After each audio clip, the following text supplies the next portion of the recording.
it was going to be maybe about that long. Well, I was trying to judge the sentence I had in mind, and just do that and let it go for the night. It was the kind of sentence, though, of the thing. It wasn't just a declaratory statement. I would have put it probably in the form of a rhetorical question. But since some of us probably took showers and put on clean clothes to come over, and plus the fact I've tried that before with less than right home about success, I think. Maybe I will say a few other words, but I may go ahead and slip it in on you whether I pointed out or not what I had in mind. Yeah, I can fake it around. How about this? Would it be fair? Let's start off with rhetorical questions in case I do continue. Would it be fair, would anyone like for me to tell you, that is, to tell you in words, at least on the surface, would be talking to your thinking apparatus, right? Right. Would you like me to tell that thinking apparatus what thinking actually is? Would anybody like me to tell them actually what the partnership is? Well, how about this? Would anybody care for this? Don't answer. Would anybody really like for me to tell you what in the world is going on with you strictly physically? Would you like me to tell you what this is on a basis that is just absolutely cut and dried, biophysical, including your thinking, your so-called personality, the partnership, human problems, the eternal questions, for me to put it very straightforward in ways that anybody could understand, using no more than a few high school biological terms, which you can find in any dictionary? Would anybody like me to do that? The very things that seem to be uniquely human, even throughout my discussions, even though I keep warning you, and I know you keep forgetting. That's why I keep warning you, and you keep forgetting. That human thought, human personality, the human existence may have some things in common with root hogs and slugs and ferrets, but there is some area, whether I want to call it spiritual or not, but there is some area wherein we leave the world of blood and guts and go somewhere else. What if I could describe you in a way, and they've been, of course, talking about this for 5,000 years, this go somewhere else. What if I showed you there was to go somewhere else, if I showed you right where it was and described it so plainly and so simply that anybody who actually ever had any ability to think, which certainly doesn't include everybody out there, and it probably does not include all of you at any particular time, but that some of you might go, oh my God, and that was it. Who would like that? If I could answer for some of you, in general, archetypically, I would suggest that some of you, if you really understood the question, you should at least give some resistance on the basis of, well, geez, that'd probably take all the fun out. Or at least maybe you should try and gauge maybe how much longer I might live and you live, or see if you can strike a deal like, well, tell us, like individually, if I was you, I might come to somebody like me and say, all right, I want to know, but now individually, can I arrange it to where that you try not to die on me just, suddenly, and don't tell me now, but I want to put in my name that I do want to know, but will you wait until I come around and ask you specifically? Now, I'd try something like that.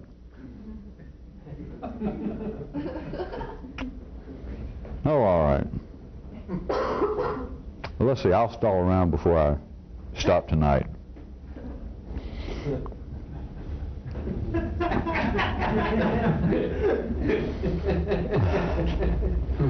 But now, can all of you see, by me talking about partnerships and our other things and information that's just available out in the city, can you begin to see that everything, in a quite real sense, is in a state of symbiosis? And let me, I'm not hurting the word, but to really define it in the way in which it is beginning to be more and more used, regardless of what the dictionary may say, but it is the living together, it is the existing together of two, and I would say or more, and you'll see why in a minute, organisms in a state, in a condition that is mutually beneficial. That about covers anything in the dictionary, stretching it a bit perhaps, because I threw in 2 or more. But you need to see that there is a kind of partnership, but then you need to see that the partnership is not necessarily confined to 2 people. Even the legal entity of a partnership is not necessarily just 2 people. But there is a condition of symbiosis that is going on all the way from the cellular level, which would seem to be probably the smallest ordinary consciousness that's of any consequence, the cellular level in you, all the way from that to the makeup of galaxies.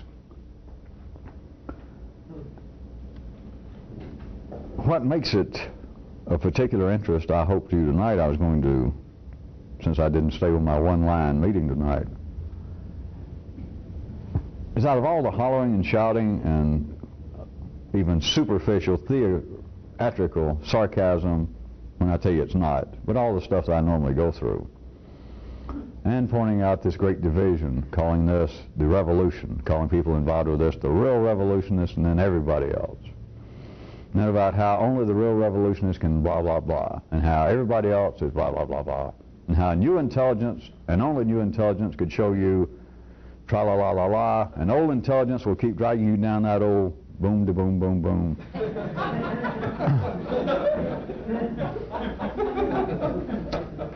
Well, there's some things that I don't, this is the kind of thing, of course, you'll see in a second, that I don't speak on a lot, because it varies greatly from the way people are wired up from one person to another. And so some of this will have more interest to some of you than it will others tonight. But let me point out something that you would think would be obvious once you hear about it. Besides the general overall scenario that I have pointed out, the living scenario, that life is not coming apart. The total scope of life as you can observe it is not running down, it is not going downhill, it is not deteriorating, it is not becoming more simplistic and more barbaric, contraire on all counts. And once you look around, it's obvious, whether you like it or not, whether at that moment internally, whoever you seem to be, and all of your little working in parallel nervous systems, whether right then all of your systems are inside and all your little cells are going, yeah, yeah, like they're rocky, they may be going, yeah, you know. You've still got to look around. And you've got to begin to realize this, that this life, ordinary human existence, is not delicate. People are not fragile. And this is true all the way from the cellular level, all the way to the cosmic level. It is perhaps typical, and some of you probably have been confronted with it in person, of mothers, for example. Always telling children, wash your hands, don't pick up food off the ground and eat it. If you go to a restroom in a service station, wash your hands before you eat a candy bar, you'll die, you'll get sick. But now, have any of you ever taken notice that as far, and I still remind you that there is a state, I'm telling you, that's all-inclusive once you see it, of symbiosis, that we're surrounded by creatures smaller than human cells, creatures that live in human cells. But life on this planet, as far as man's concerned, is not very hostile. And all the little creatures that live in us, on us, do you realize how resilient people are? Do you realize how difficult it is to get sick? Except for a few of you, I know. But regardless of what your mother said, you can go out and pick up something that somebody threw out of a car. Of course, I'm not telling you to. You can just do all kinds of stuff. You can go out and work in sewers and get through and just wipe off your hands and eat a sandwich.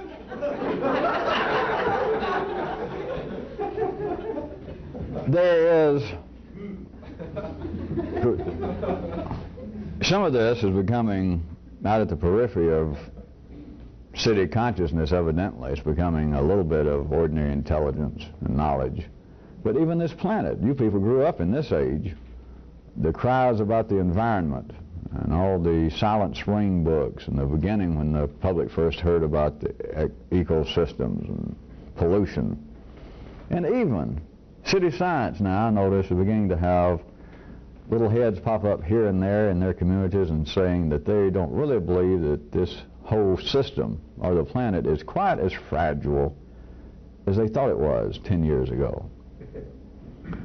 Now again, to somebody who can hear, somebody who is wired up to take this kind of information, some of this I can point out, not just because I point out, but what's been going on. As soon as you see it's true.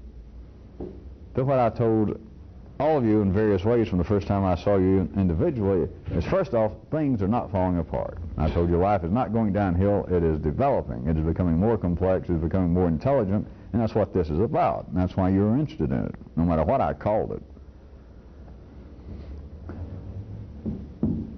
At the cellular level, regardless that life has piped in through us, apparently out there, such as the news media, and apparently in here, which you've got to begin to see is the same thing. But down at the cellular level, it's not the network scaring people over pollution and threatened war, because they're run like everybody else. And so there is the bad news syndrome down on the cellular level. Except the cellular level is healthy. You are healthier than your parents were. You're much healthier than your grandparents were. This is true all over the planet except for isolated pockets. Life in general is healthier day after day.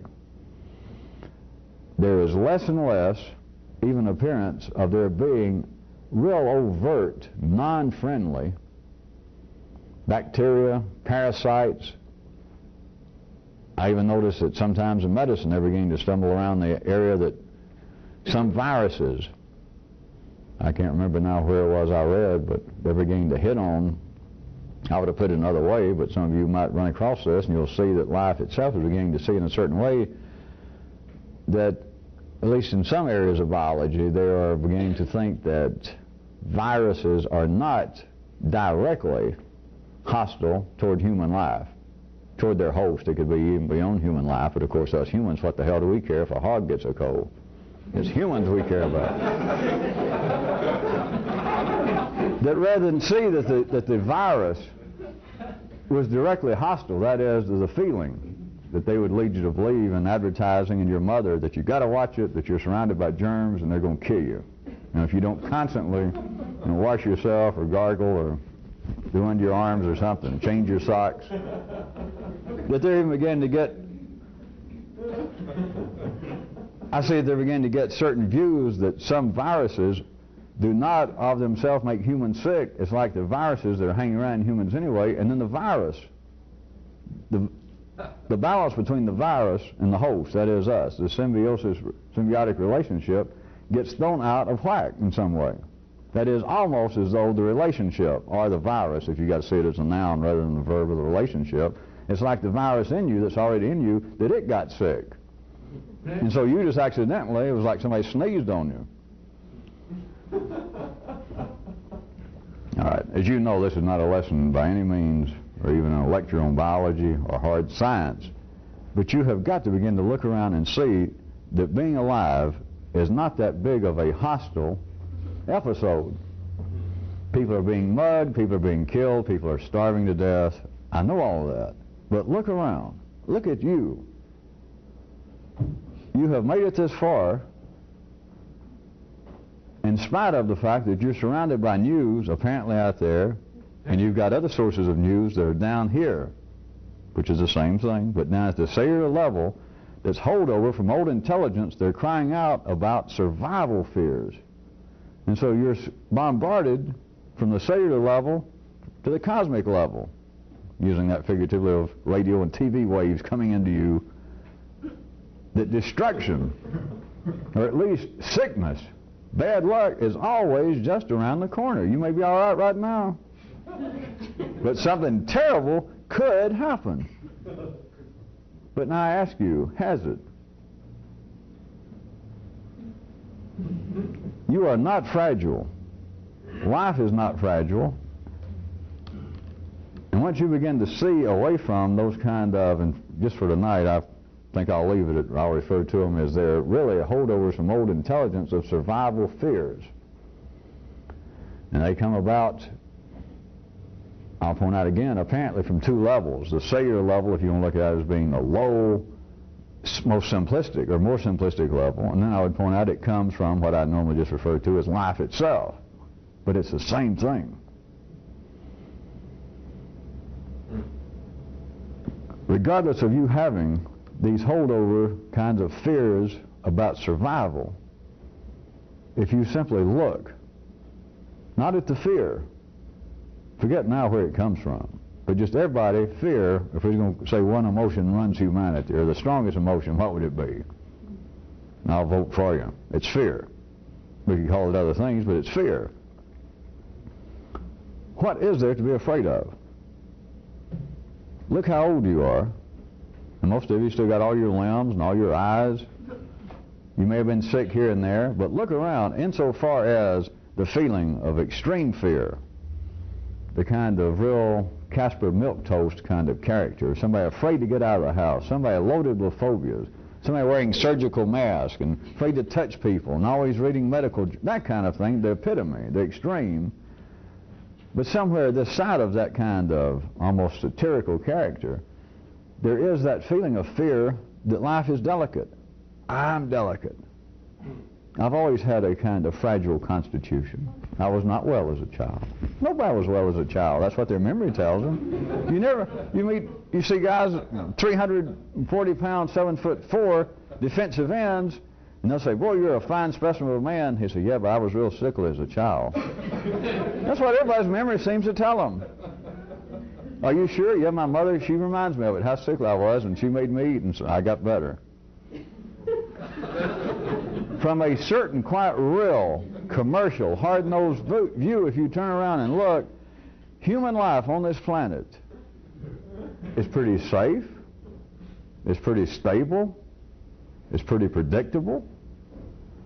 The reason that things make the news, the reason it's frightening, and you can turn on the news in almost any metropolitan area, and tonight in Atlanta, New York, Los Angeles, Miami, Chicago, probably somebody inside the inner city, inside the city limits, will be killed in a mugging, in a holdup, in a burglary at home.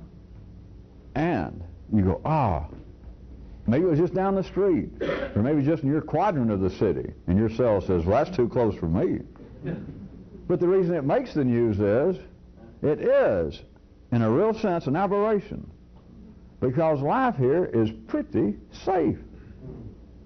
Well, other than the fact you're going to die, now we all know that.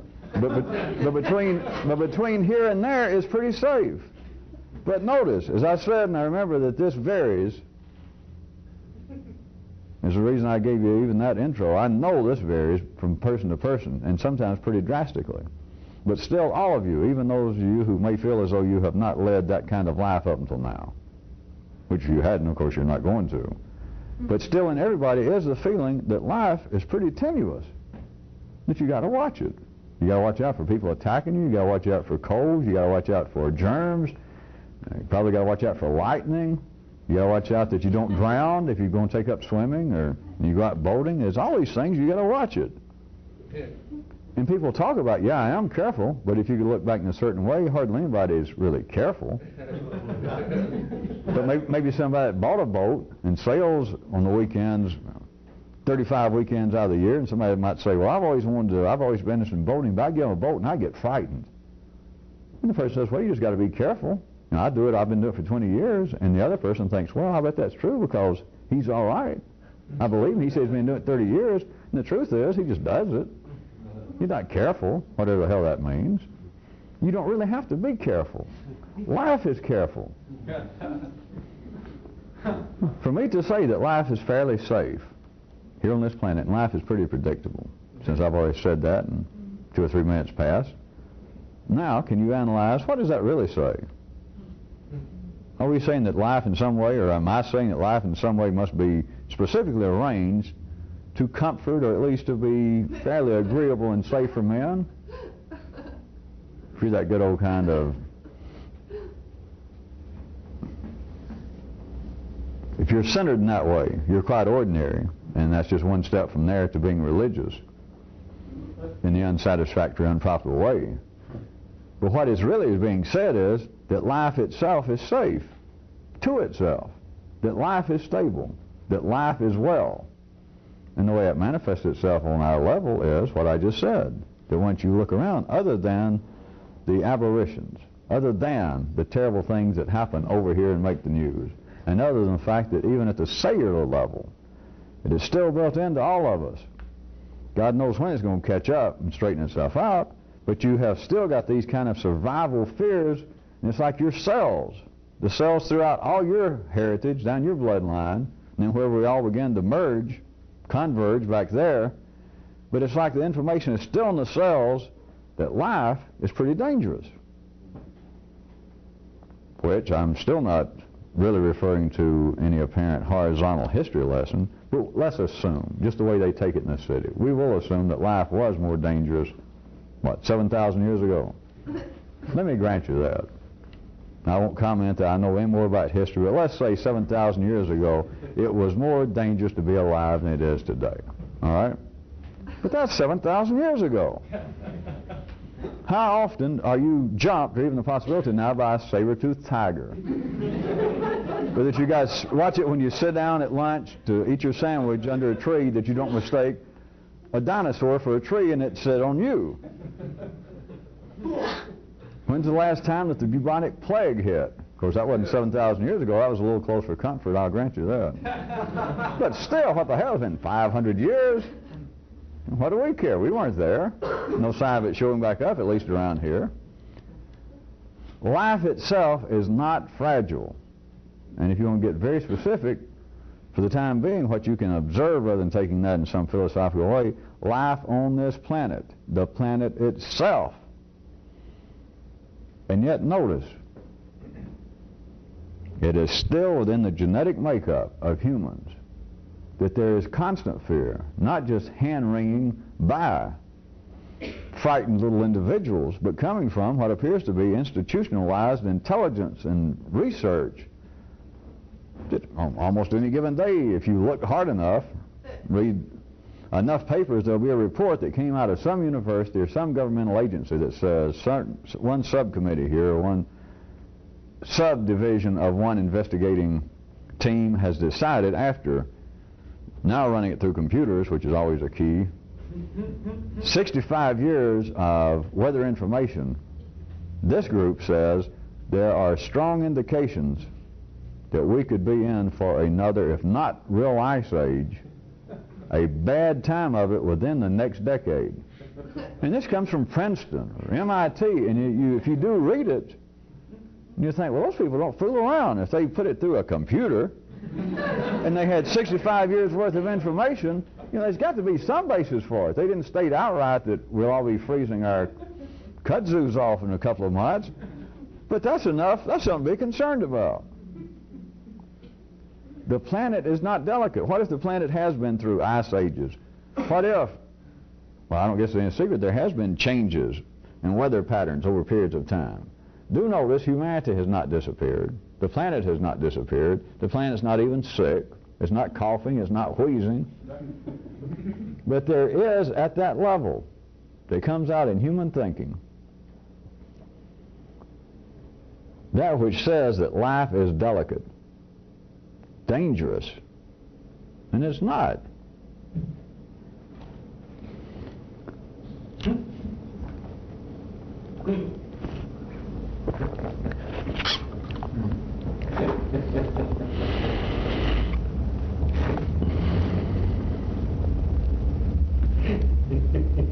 How would you like for me to say a few words, all right, that I threatened to just do tonight and drop it about what thinking is?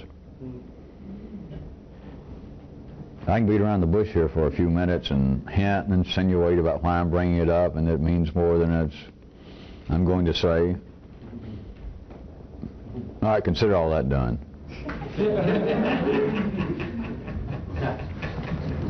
But from a certain view, can any of you jump this fast without me trying to prove it? That whatever this is, this kind of activity, I could say, among several other distinct possibilities, but I could say that, all right, I keep saying that this has no name, I refer to it as whatever the hell this is. And whatever the point of it is. I could say that it's right around the question of what is human thought. And that would not be invalid and not be misleading. And I could refer you also to the fact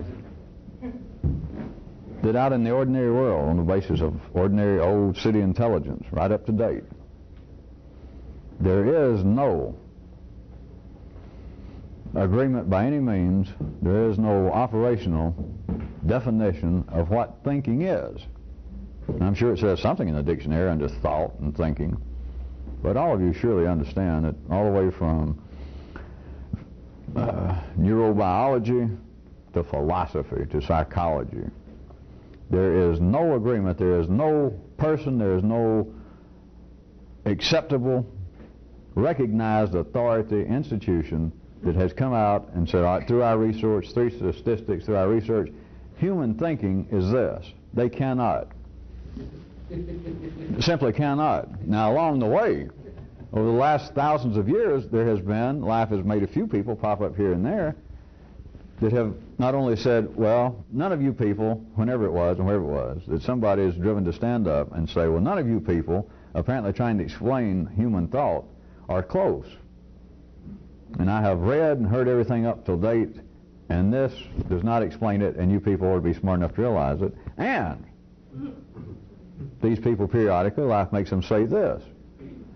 They say, in fact, I suspect that we're never going to fully understand the human thinking process because we're having to use it to try and investigate it. Which does not mean that they understood at all the ramifications of what they were saying, but it has done, so that you don't think I'm plagiarizing anybody else. Throughout history, if you know how to read it, life's had little people here and there in the midst of talking about everything else surmise that maybe the human brain can't ever understand itself, simply because an eye can't look at itself. You can't turn around right quick and the human eye examine itself. That sort of thing. And it almost sounds as though that you could write that down. Well, that's the kind of conundrum that life has presented us with, but maybe that's the answer, and maybe I should just forget about it, because the ordinary thought processes obviously can't explain themselves. It's going to take something else, and that's the best we got, right? Well, what if I insinuated to you that that wasn't necessarily true? Would you want to hear anymore? Can you stop me? No, I'm not going to hurt anybody, I don't think.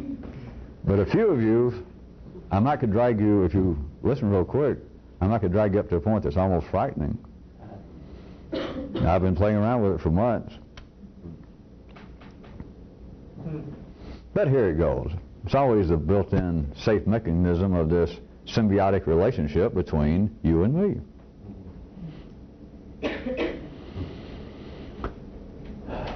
What is human thinking? Well, as always, human intelligence, when it talks about something, whether it be just a guy sitting at a bar, ordinary common sense, or if it be the strict scientific approach, the world of hard science, the human thinking, this is not normally noticed either, but it can only tell you what's going on. And it cannot tell you why. Now, they do not go by those verbal rules and those guidelines in the city, because they'll oftentimes say, well, here's the research we've done, and we're going to offer our theory. Or we're going to offer, based upon these statistics, we're going to explain why this operates in this way. And it's not so. Not if you can hear me, it is not so. Human thinking cannot tell you why something is taking place. I don't care what it is. Whether it's the current problems between the Protestants and the Catholics in Northern Ireland, or whether it's the correct defining of whether some of these organisms that for years they took as being part of the cell itself in humans, now that some people are beginning to think that, or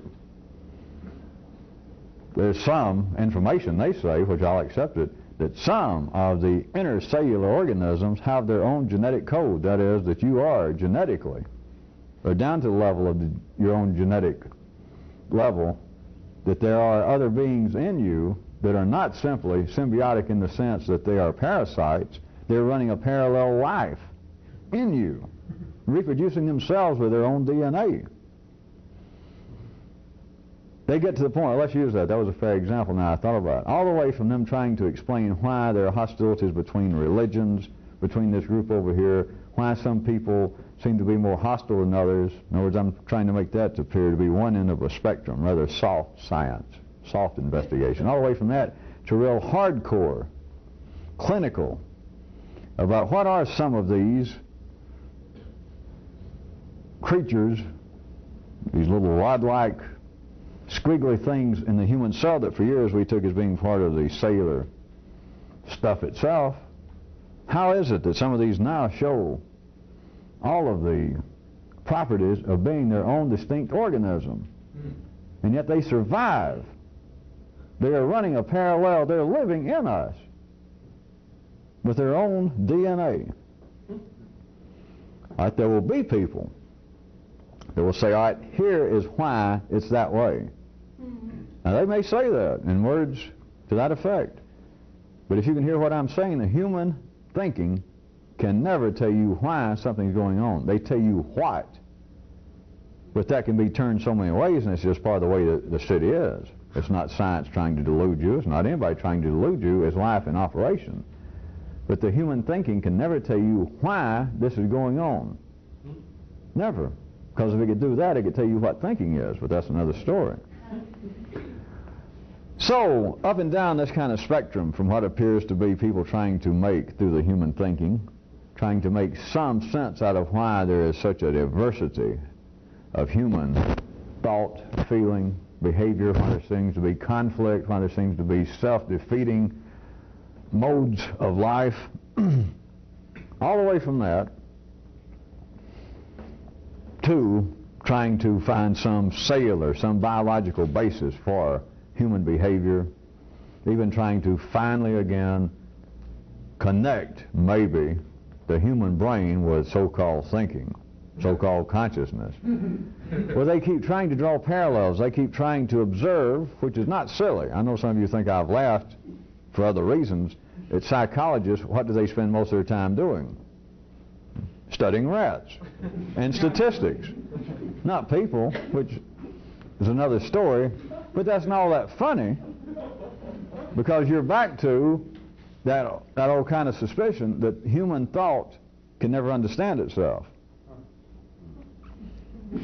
But they keep trying to make some sort of, to establish some sort of hierarchy of nervous systems. And they do such things, as all of you know. They study days upon end, years, studying chimpanzees, putting them in certain environments under controlled conditions, and trying to decide if indeed the little hairy creatures approach actual thought. They keep trying to make cutoff lines that intelligence in other primates, all creatures, but then primates that end up there, will come up to a certain level, but then what is it that actually distinguishes us besides the opposable thumb and all that stuff, and using tools, and they keep trying to actually distinguish. What's the human thinking trying to come to some satisfactory conclusion about this? But the general feeling wired up into human nervous systems resulting in thinking is that there is a drastic change, there is a quantum step between the highest primates' intelligence, whatever they want to label it, between that and actual human thinking. That is just simply a jump that can't be measured. Not in any graduations, that is. It's just simply there you come up to, if they're still considering chimpanzees or orangutans to be the closest in intelligence to humans, you get there and to say, all right, they're the closest, but then you go from that to just a low level or ordinary intelligent human, like an attorney or a bricklayer or some other form of life. CPA then, Cox. There is no graduation. They cannot turn what appears to be the chimpanzee thinking processes into anything resembling human thinking.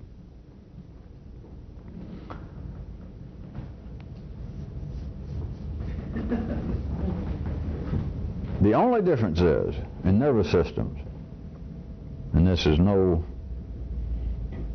unqualified endorsement of chimpanzees or orangutans, that's not the point. There is no real quantum, inexplicable jump between the intelligence of any other creature on this planet and man. It is a matter of gradual complexity. Now, I went through all that to set up my little bit regarding human thinking. Well, let us turn the tape over. 1 second. Nobody has ever been able, individually or collectively, institutionally, to tell you what thinking is. They can't really even describe it. You understand that? They cannot really say the difference between a chimpanzee there that apparently can react to human speech, even those that claim that it can begin to put together different sounds and make its own understanding of a new series of words. And that some primates, now they say, can apparently begin to develop very crude use of tools, of breaking open nuts on a rock. But they look at the chimpanzee, and then they try and look at their own statistics, or they try and look at each other there in the room, just as a passing glance, and they try and they cannot describe what is human thinking that is different from this. It's like that good old Chief Justice and his idea about pornography, that I don't know what it is, but I know it when I see it. I don't know how to describe it. And so they all stand there, the psychologists and the biologists, and everyone says, well, we know that monkeys are not thinking like we are. But after that, they don't know what to say. Well, now let's back up a minute. How do they know that?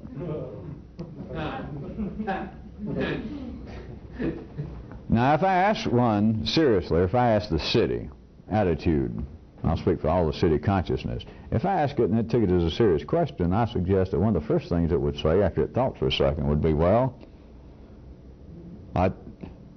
even if a chimpanzee or an orangutan or a dolphin or a whale is having some sort of something resembling human thinking, it couldn't be the same thing as ours, now that you ask. And the reason I know this is because they do not talk. Wait a minute. Wait a minute. That sounds all right. Now, of course, back in the city, it is all right. Any of you who are biologists or zoologists and watching this tape, if you came for a lesson in this, you can leave. Because in the city, that's all right. But do you hear what I'm about to inch up to? They cannot really describe to themselves, even though it's going on in them, they cannot describe, all right, we know what human thinking is, right, gang? And they'll go, right, because they don't. But they can't even go from there and say, all right, what is it that's the difference between us and the chimpanzee? It's not talking, yeah, you said that. And we ask it, are you thinking, are you thinking? And he'll try and look. But he doesn't say anything, so he must not be thinking. But if I said, look, you're a scientist, do you actually know, can you prove to me that he's not thinking? They'd have to say, well, I don't know. The point is, they do not know how to define, they cannot even describe in a singular manner what human thinking is. Since I want to be cautious and sneaky up on this, how about I take a sip here of coffee, and you take a few seconds, and you think, do the best you can right now. If I ask you, what is thinking? What can you do with that question? What is thinking? And you're doing it now. You're trying to think about the question. Actually, what is it? How do you know? One person talks about thinking. I talk about it, and you go, yeah, yeah, yeah. You talk about it among yourself, yeah, yeah, yeah. That it is obviously the singularity in the human experience, as far as we know, right? But what is it? Think about it a second.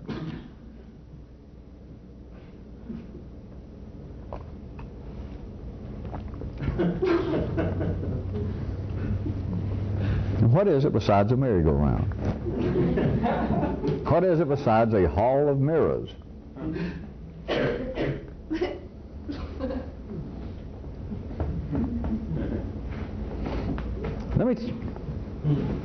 I'll go this far tonight. What is the difference between any other creature on this planet? Let's assume that monkeys, let's assume that chimpanzees in some way have chimpanzee thoughts. Well, they obviously have operations in their nervous system, having a real nervous system, a backbone, spinal cord. They have a brain, not that physically dissimilar from humans.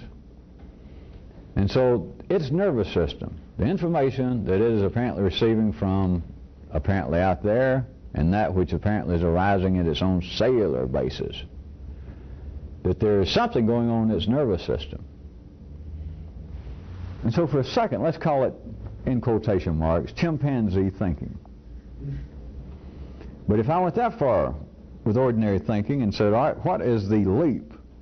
Or what is the graduation? What is the difference between that and you?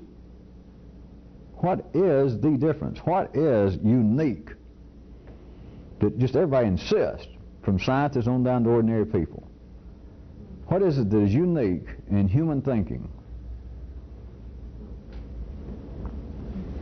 If we lived long enough that things began to change drastically in city intelligence, then let me give you a suggested scenario about how the kind of discovery might take place.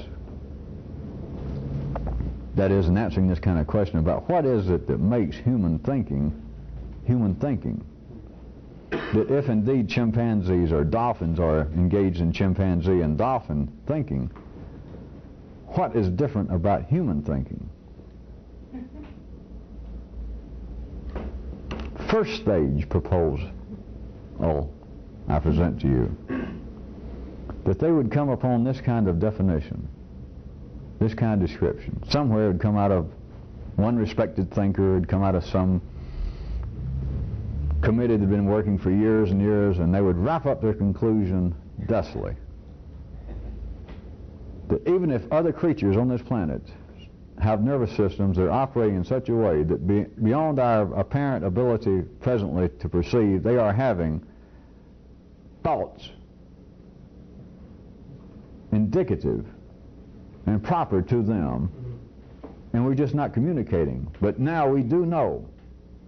We can describe and define the difference between human thinking and any other kind of thinking, if indeed it is going on. And my proposed,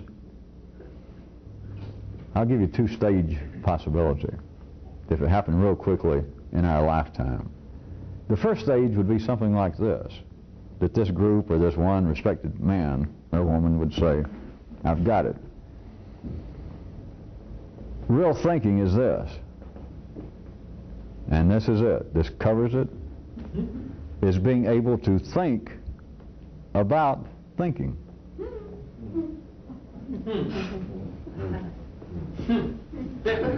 Think about it, sir.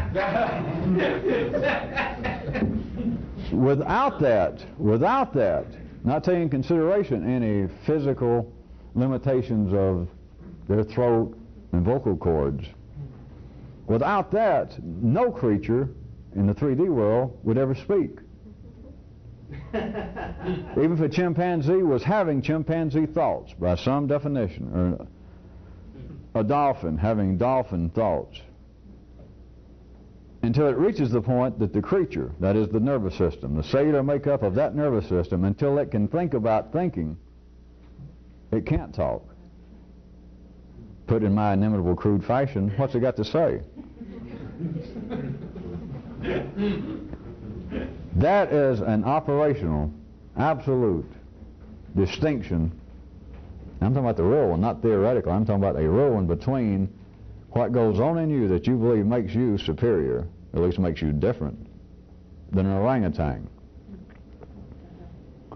That even if you look closely, even if somebody said, we're just sure, we've done enough measurements now, that there is neural activity going on in orangutans, that we've had them under such isolated and controlled conditions that the activity that we are measuring in the brain waves are something other than reflections of basic survival instincts, because we've got the orangutan now fucked, fed. He's laid down on a big lazy boy recliner. We got a TV on it. He's got a cigar. And there's brain waves going on, and we've done enough other experiments under other conditions that we can recognize all the other patterns. His autonomic system worrying about survival and hunger and thirst and hormonal changes, and we recognize them all. There's something going on in that orangutan that I don't know what we should call it, human thought, but it's some kind of orangutan thought. His neural system is having fun of some kind. It's like off on a frolic of its own. It's doing something. It doesn't have anything to do with survival right now. They can say that. They can theorize that. But I'm telling you the difference. Even if that was true in some way, what we think of, what we experience as human thinking is not true until the creature can think about thinking. Now, below that threshold is what everyone from psychologists, Freudians, philosophers, and now zoologists, neurobiologists keep trying to look for that kind of cutoff line and try to describe what is human consciousness. I'm saying thinking tonight, but I assume you know that nowadays many times they refer to it as trying to distinguish consciousness. Human consciousness, which they're just saying is they don't know if they're talking about a more complex operations of the nervous systems that we have in common with other primates. But no one, as far as you can see in the 3D world, no other creature can think about thinking, because if they did, they would speak up. They would be able to talk. May I remind you again, this has almost nothing to do with biology and zoology, and it certainly, my intention of bringing it up, has nothing to do, remember. It's for other reasons. Commonly known in the trade as MD. In fact, it's MD FYG, misdirection for your own good. You know you shouldn't look at the sun. Even you people who quit taking strong drugs, you do not look right in the sun, you have to look off. Let me suggest a second stage, if they got that far. That life might let this information come out. And here's where some of you might find it frightening, but of course don't let on. Just leave the room and we'll cut the tape and I'll go home. The second stage, the second order, if this information started coming out, if life started making it available in one generation, in your lifetime, then right after that, if that happened, I would suggest to you that very shortly somebody else would go, aha. They would have completely bought and been struck by the first, that human thinking is that kind of thinking that can think about it thinking. Somebody somewhere would have gone, and staggered off into a closet or off to a retreat, back to the lab. A few months, a couple of years, this guy would have come back and went, what so-and-so said 2 years ago was right, but I knew something was missing, and I've got the final piece.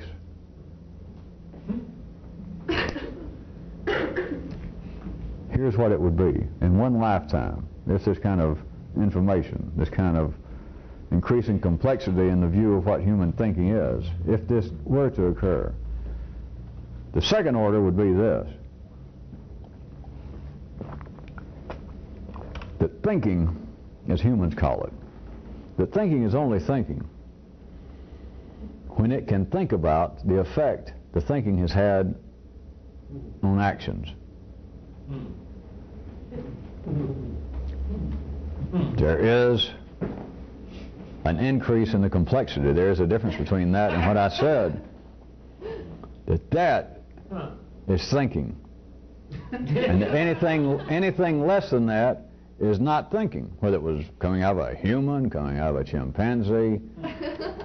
That if this little play scene that I'm making up were to occur in life, then at that particular time life would have this one person. And probably his hair would look like it was glowing, and he would have a microphone and a big voice, and a lot of people would go, because he would say it without any doubt. Human thinking is being able to, a real thinking, The only thing that qualifies as thinking is being able to think about the relationship, the possible benefits, the drawbacks. What was the payoff in the relationship between me thinking and my actions? Not live and learn. It's none of that. I said exactly what I meant. And that's not what people think. It's not what people say. But that is human thinking, I suggest, would be the climax to that two-stage discovery process were it to happen. That it is thinking about how thinking has been in relationship to my actions. Specific cases, in general.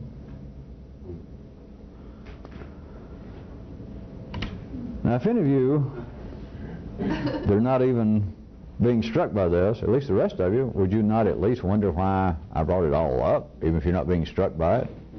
Since thus far, even those of you who do not get struck by something on any particular night seem to eventually get struck by it, right? Or else you would forget those nights like they just didn't exist.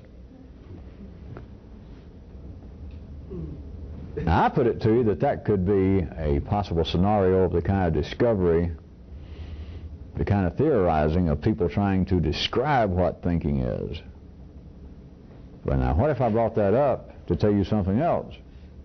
Not what. What if I told you, without you knowing it, I just told you why humans think? It's why the nervous system reached the point that it can not only talk, it can think about thinking, and of course talk about thinking until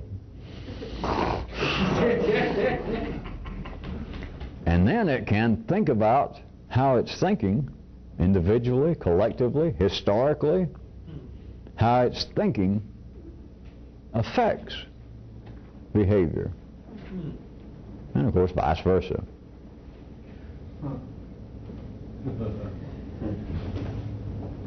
What if I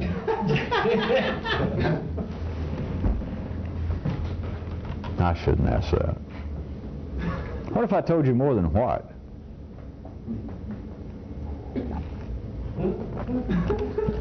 And of course, what if there is some validity to me admitting that people here and there along throughout the history of man have said that people will never be able to think about what thinking is. Human consciousness will never be able to perceive itself. Man, through simply his cerebral processes, will never fully understand his cerebral processes. What if, rather than that being some sort of contemporaneous cul-de-sac, where that seems to be even an insurmountable present problem, what if it is a statement of operations? What if it's not actually a statement about what the limitations of consciousness are, what the boundaries of intelligence, instead of a what? What if I'm trying to sneak on you that which ordinary intelligence does not ordinarily do, instead of what? Tell you why. What if a noun can become a verb? Must I ask you again. What if an apparent question about why does the sun shine so bright that if you look off at just the right angle, you don't get answers like, well, all right, and then it starts telling you what is going on with the sun. What kind of processes are involved with a star to create that kind of energy, and what it does to the visual spectrum of the electromagnetic field so that you think you see bright lights, the kinds of thermal processes going on so that you feel the heat. All that's telling you what's going on by some map. But the question was, well, why? And the answer is always a what. What if some of these questions are not only whats, which is nothing, but what if some of these questions are actually whys? That is, the answers to whys. I was afraid of that. What if the question about why cannot ordinary intelligence perceive of itself? What if that's the answer?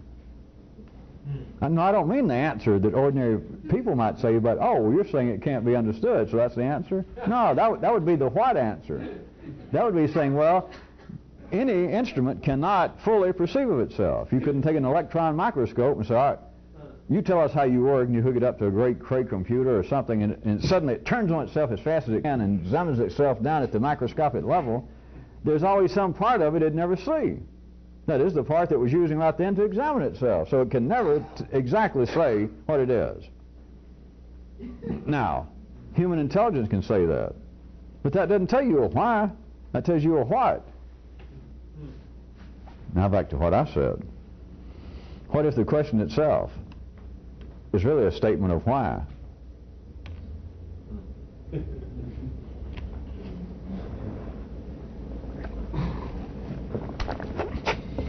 Well, it's safe, it's predictable. As I said, life is what I'll insinuate again. And as much fun as some of this could be, what if the answer? It's even worse than that, but I just call it the answer so we don't have to beat around and kick and dust off words all night. The answer that everybody wants. What if the answer can be told? I know all the time talking about the limitations of words and words don't begin to cover it. You know, what if that's just a smoke screen? What if words can adequately cover it, and always do?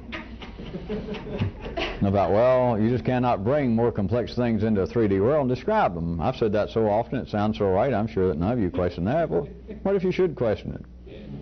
All right, what if it's true, but what if, as always, it has an evil twin brother? What if there are ways that words do quite adequately cover it? Just nobody's ever said them before. What if the answer could be put in words? But what if it was real, blood and gutsy?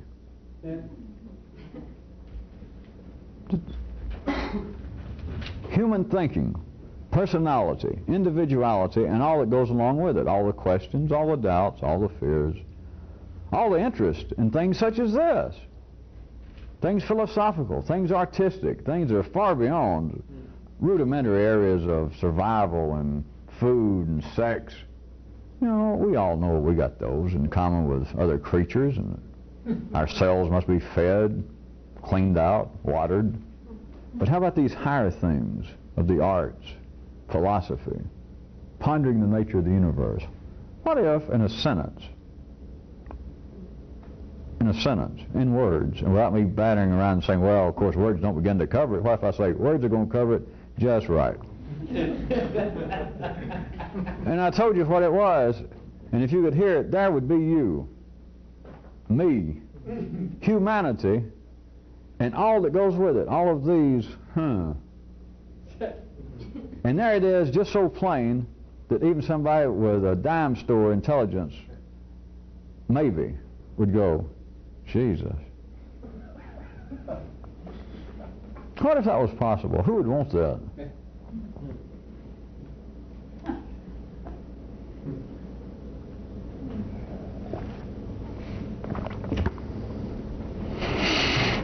Well, along the way of all this, we get in the habit of meeting all the time, always here.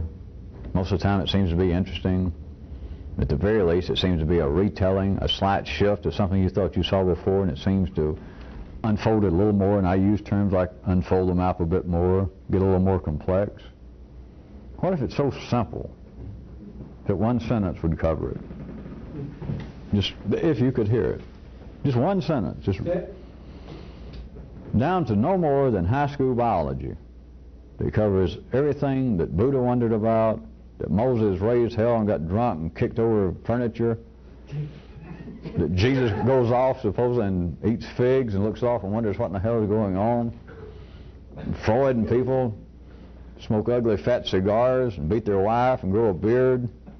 And then you came along, took bennies and marijuana, drank, tried to chant and meditate, and went off and sat under trees and moved to Oregon or something worse.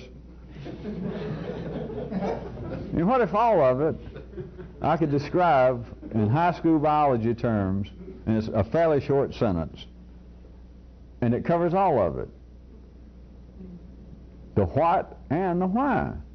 and the partnership, and what seems to be the conscious mind, the unconscious mind, why people seem to get overly excited, why some people seem to have no energy, why some people seem to operate in ways that individually are self-destructive, why some people seem to be dumb, why everybody seems to be dumb, and why everything seems to just go along quite swimmingly well, getting better, in spite of all that. What if all that is just one little sentence, and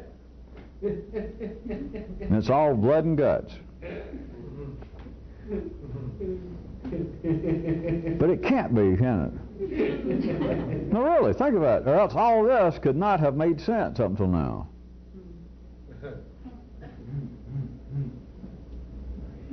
Because all of my scenarios are even more complex than things in the city, for those that can hear it. They apparently begin to reveal some of the complexities of the city, some of the unanswerables. Could anybody look at it another way? What human thinking? Now I'm just going to make this up. It just comes to me like a lot of this, so don't anybody take this seriously. Let's just say, what if there's only one human thought? Let's just say that. Or is that too simple? How about there's just one book? The first book ever written, whatever it was the book. And it had everything that humans are ever going to know. Had everything you'd need to know, but had everything you're going to know. Arts, literature, science, all of it was in that book, which is, I'm using as a tropic example to my one thought. But what if that were true? You know, you should be able to hear this. And that after that first book, that everything since then has simply been built upon that first book. Either attacking the book, attacking some part of it, supporting it. That was the second book. Well, let's say the second book was an attack on the first book. Like, boy, did he get it wrong. All right, the third book was what? Probably a support of the first book and a backhand attack on the second book, right? Then what was the fourth book? The fourth book was saying, all right, the first and third book were no good. In other words, how do critics make a living back in the city? All right, they can attack something that was apparently artistic. You know, a literary critic, he may review a book this week and take off on it. But any of you who've read enough, you know that if he's a good literate critic, somewhere in there he's going to probably attack another critic. Because some critic along the way probably thought this book was pretty good. And a good critic won't hesitate to call the other critic by name and say, what an idiot. It was almost as though, remember I said I'm making this up, has no validity, just an example, just a made-up fairy tale.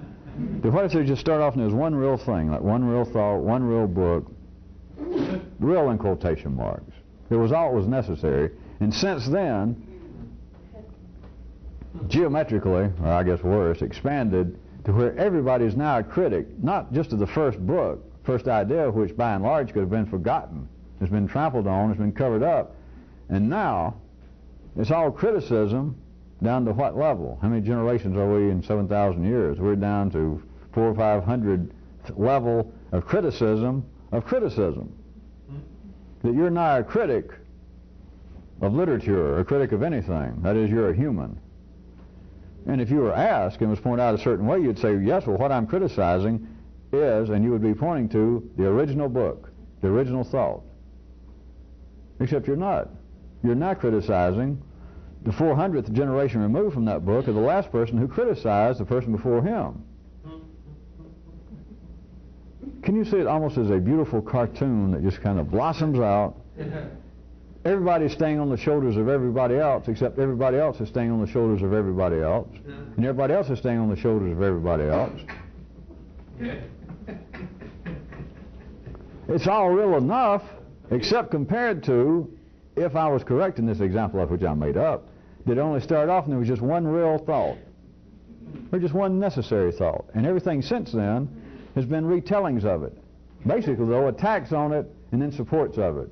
And then attacks on those who support it, and then supports of those who attacked the person who attacked it, and then attacks.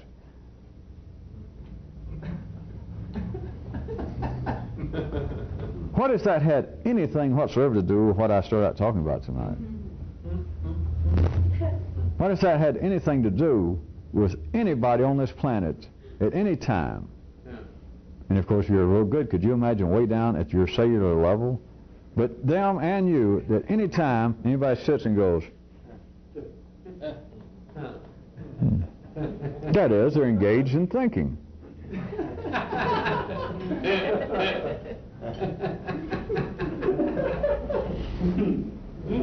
And that I call it a partnership. Everybody goes, yeah, I know what you mean. I'm pulled. I try to do things. I talk about change, the difficulty of change, if not the impossibility of change. How everybody is discombobulated, if not disoriented, if not disquieted, as soon as they're born. Everybody wants to change. Everybody wants to do something. Yeah. But then there's something in you that resists it. Yeah. We can call it this. Yeah, we can call it that. Yeah. We can call it unconscious. Yeah, we can call it repressed. Yeah. We can call it that you just don't understand it. Yeah. Or I can say that it takes a new kind of revolutionary intelligence to understand it. Well, yeah, it could be true.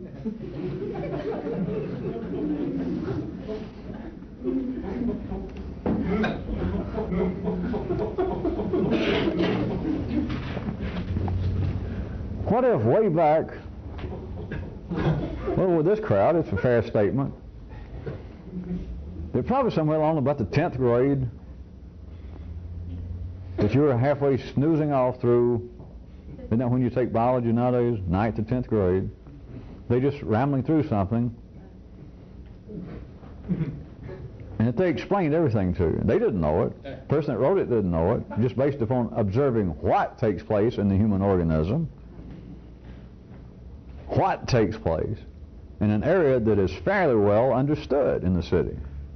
I'm not disputing it. They've got enough statistical evidence. They can play around with the human nervous system. They can play around with the human brain.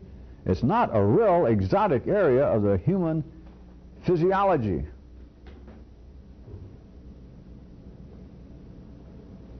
And what if that's it? Somewhere in whatever that is I'm talking about.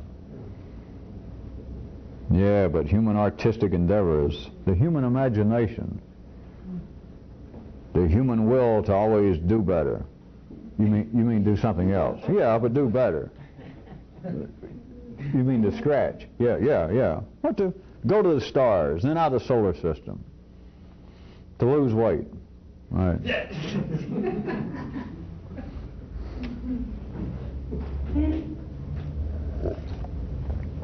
When there were other descriptions available, why in the hell did I ever make up that idea of the EC gate? What the hell does that mean? I mean, I described it once or twice, and it was clear enough that, well, there seems to be the human propensity. I ain't going back through it.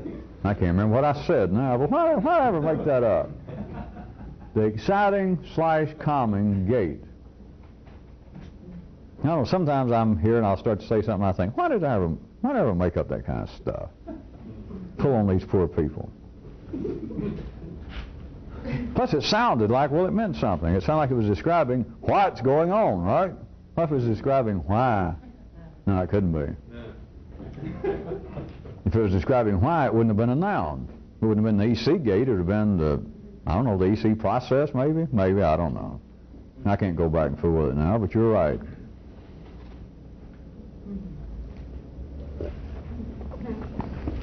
I assume everyone's glad that I did just do a sentence or two and not prolong this tonight.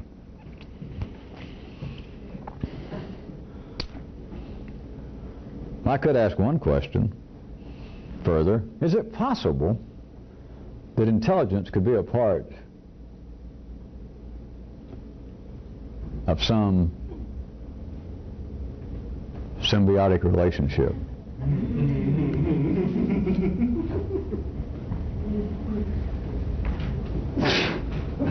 Somebody write that down so I can remember that question.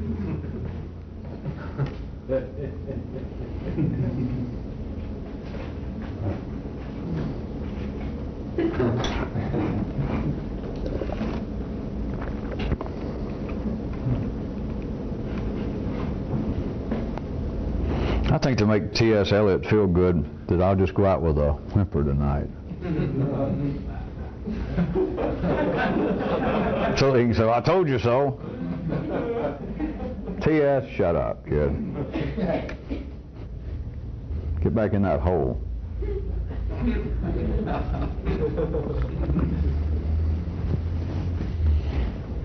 Did I ask enough questions for the night about how it could at all possibly be connected with a partnership that everybody but now can feel it? That inside of everybody seems to be at least two possible directions to go at any given time. Two possible things to feel, two possible things to think. Always resistance to anything you want to do, no matter how decent it is, no matter how happy it'd make your mother. Why you're always either having fears about what may happen tomorrow, or you're regretting the past and wishing you'd done something otherwise. At times I know you feel like that I'm getting closer, I've made such maps, and your eyesight's getting so good that you feel like I can almost get to the point that I could skate off the edge and get shed of all this. Are you sure? Are you sure? I'm not saying you can't. Are you sure that you can just skate off the edge and not know what happened? Are you going to be able to do it through me being your agent? You could look at it that way, me doing all this in your name, and you certainly benefit, those who need it benefit from it. But are you sure that you wouldn't like to be big boys and girls and actually just kind of maybe have it sketched out and you look in and just see what you are? Not you individually, because you're nothing. All right, you're something. You're fine people. What I mean is look in individually and see that you are just like everybody else. Not philosophically, not spiritually, not theoretically. You're just like everybody else.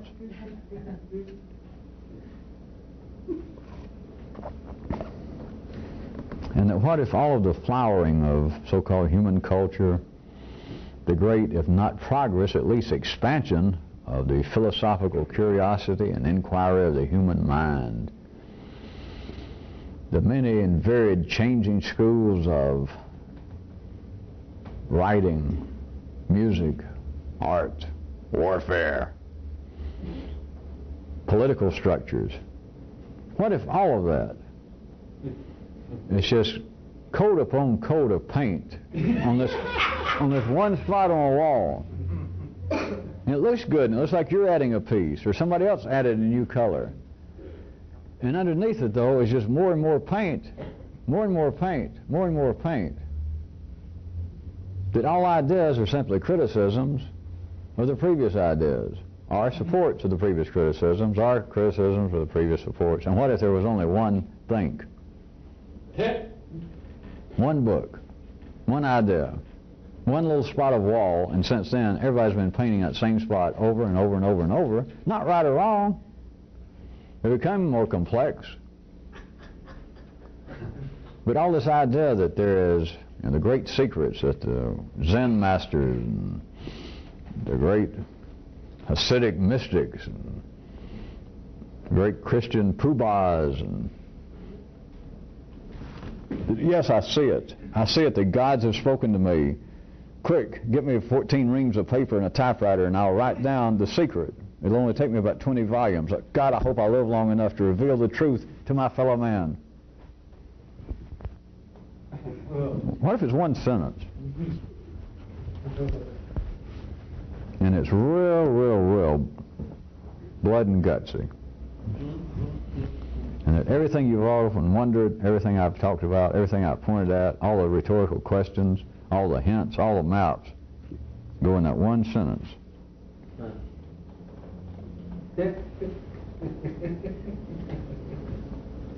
And I mean wrap it up.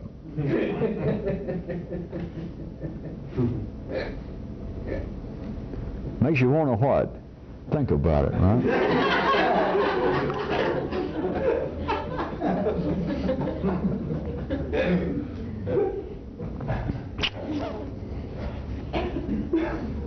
Kind of an elongated whimper I'm going out with.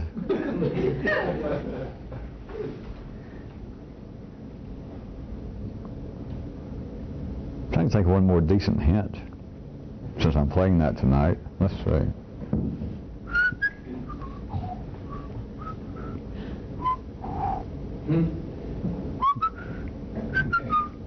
Oh, they asked you when the hell I made up the EC gate, right? Yeah, I did that.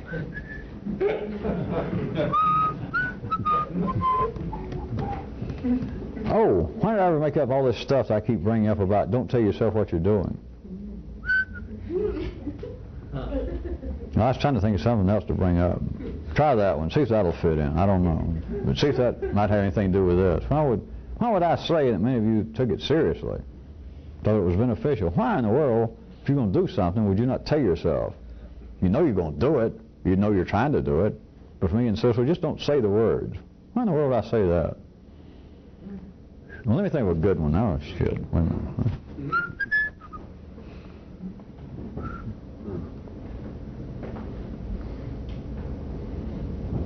Why would you not tell yourself? It seems so important. It seems so worthwhile. How could that be? Why are you going to hide from yourself? Partners are partners, right? They could be at some kind of temporary or long-range loggerheads, a falling out. But both partners are living here in the same building. So if one of them's trying to do something, the other one knows it. What's the point of saying, well, just don't talk about it? Probably has some kind of, I don't know, psychological basis for working, right?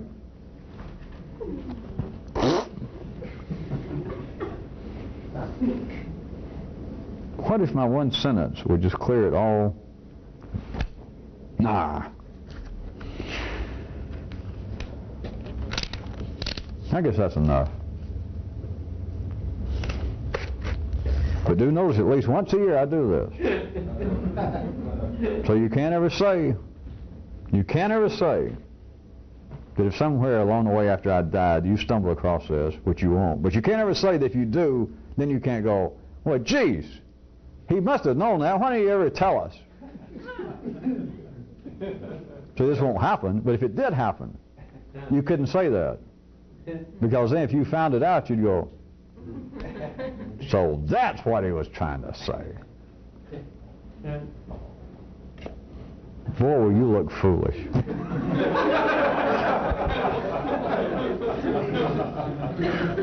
But not any worse than T.S. Eliot.